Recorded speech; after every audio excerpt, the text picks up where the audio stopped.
The chances of an Andy Burnham coronation quickly have just gone up significantly because Wes Streeting has said he's not going to stand for the Labour leadership. Now, I've got a letter from Mr Streeting that he's just posted on social media saying he's spoken at length with Andy Burnham in recent days. He's convinced that there is a place under his leadership for ideas. He's committed, Andy Burnham this is, to building an inclusive party that draws on the best of our political traditions. Now, this is the crux of what Wes Streeting is saying. You can see his letter on the screen now. We could spend the summer exaggerating small differences, or we can roll up our sleeves and help him to deliver the change our party and our country needs. That is the choice I am making, and I hope that everyone else will back Andy too. Now, as we were discussing 5 minutes ago, Christian, some of Wes Streeting's allies were still saying, look, there are people urging him to stand to make sure that there is a contest and that ideas are tested. Wes Streeting has decided not to stand for the Labour leadership.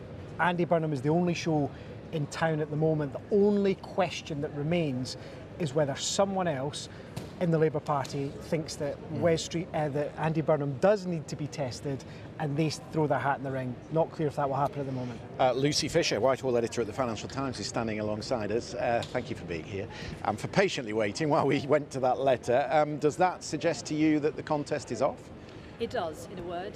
Wes Streeting, the former Health Secretary, was the main challenger expected to enter a contest, and without his participation, it's hard to see anyone else throwing their hat into the ring. Of course, Al Cairns, the former Armed Forces Minister, who resigned earlier this month, had indicated his interest potentially in standing, but there had been a lot of scepticism among Labour MPs that both Streeting and Cairns were trying to keep their own leverage high in order to try and secure senior jobs in the Burnham administration.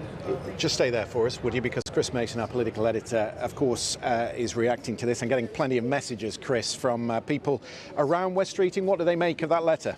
Yeah, hello to you, Christian. What an extraordinary couple of hours at Westminster. First the Prime Minister, then those pictures we were just bringing you of Andy Burnham setting off to London from Manchester, and then crucially this letter posted from Wes Streeting. Having spoken at length with Andy in recent days, he writes, I'm convinced that there is a place for those ideas, the ideas he'd set out higher up in the letter, under his leadership, that he is committed to building an inclusive party that draws on the best of our political traditions, and that he can win the fight of our lives against the forces of nationalism. That is his description of Reform UK.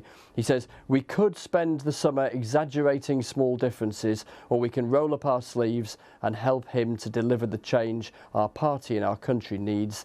That is the choice that I am making, and I hope that everyone else will back Andy too. There is Wes Streeting, the potential principal rival to Andy Burnham, not only folding and saying that he is backing Andy Burnham, but saying the rest of the party ought to as well. Now, as you were just reflecting there, of course it is possible that someone else was able to couple together the necessary MPs in order to trigger a contest, but the overwhelming sentiment from Wes Streeting is that shouldn't happen.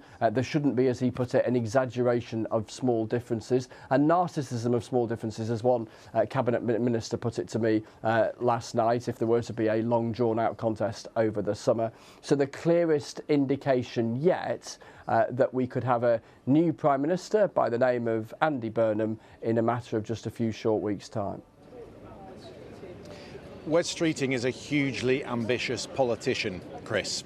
He was the Health Secretary. He resigned on a point of principle and was going to run for the leadership contest. Knowing this place as I do, Westminster, I don't suggest that he's done that, written that letter, without something being promised to him. I think that's relatively likely, but we don't know, do we? So we are speculating when we say that. So who knows? I mean, look, Wes Streeting is clearly a very prominent and respected figure within the Labour Party. Plenty of people, even those on different wings of the party to his, acknowledge his political skill, his knack as a communicator. So we shouldn't be remotely surprised if Wes Streeting has a pretty senior role to play in the next in the next government. Likely, it would seem at this point to be led by Andy Burnham. I think from Wes Streeting's point of view, looking as he did, as we all did, at the scale of Andy Burnham's victory in the Makerfield constituency just the other day, and the likely support that that would mean he had instantly among a vast number of Labour MPs, and then politically where Andy Burnham sits within the Labour Party, what that would likely mean for his support relative to Wes Streeting on the right of the party in any contest amongst the party members.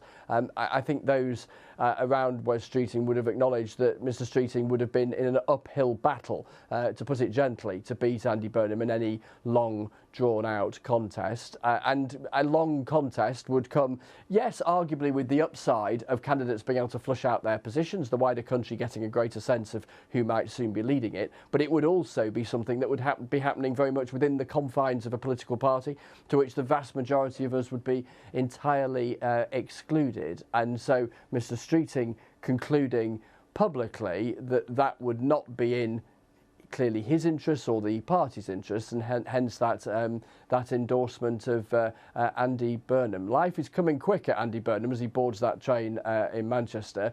Quite a few things have changed since he woke up this morning, went to say goodbye to his staff in Greater Manchester and got on that train to Westminster. Yeah, who knows where he'll be by the time he gets to London Euston. Can we talk about the outgoing Prime Minister for a second, Chris? Because when you were here in Downing Street just a short time ago, you and I were discussing what agency the Prime Minister still has left, and you made the very salient point that the only agency he has was to set the terms for what comes next, and he tried to do that with a statement about a contest. Does that letter strip away that idea that there would be any contest, and would the NEC probably agree with the point you are making that really there's no one else likely to get the level of support that Burnham will have? So firstly, on the Prime Minister's agency, look, as we were waiting this morning for that lectern moment, the Prime Minister choosing to speak at the time that he did, I think allowed him to seize the agenda this morning before the inevitable focus turned to those pictures we were bringing you from Manchester, the pictures that will follow in a couple of hours' time when Mr Burnham gets off the train at London Euston, and then he turns up in Parliament and he is sworn in as MP, etc., etc. So there was the Prime Minister seizing that moment to shape the day, and indeed try to shape any potential contest in the statement that he spelt out. And we should also say as well, as we've been reflecting, Christian, a very human, it often is with departing Prime Ministers, a very human moment there from the Prime Minister, particularly at the end of his address as his voice was clearly breaking. Of course, being Prime Minister comes with massive privileges, but it comes at huge personal sacrifices as well, and as he reflected on that and reflected on his family, I think that was quite striking. He set out, didn't he, the Prime Minister, albeit events have moved on since, the time frame that the party's National Executive Committee would likely be working to, the idea that nominations would open in a couple of weeks on the 9th of July and close a week after that. Now, looking at the strict dates in the diary around that, that would be at the tail end of that process, the 16th of July, before you got to the point where it was known for certain that there weren't any other candidates. It may be, in the light of what Wes Streeting has said this morning, that it becomes abundantly clear, much clearer, much sooner than that there aren't going to be any other candidates, and that we get to the point of coronation, the party at Westminster endorsing Andy Burnham much sooner than that, and therefore potentially a transfer of power ahead of that. But let's see, because things are coming at us thick and fast, and you know, let's see what the next development might be. But I think that would be the best guess take at the moment about how things seem to be unfolding.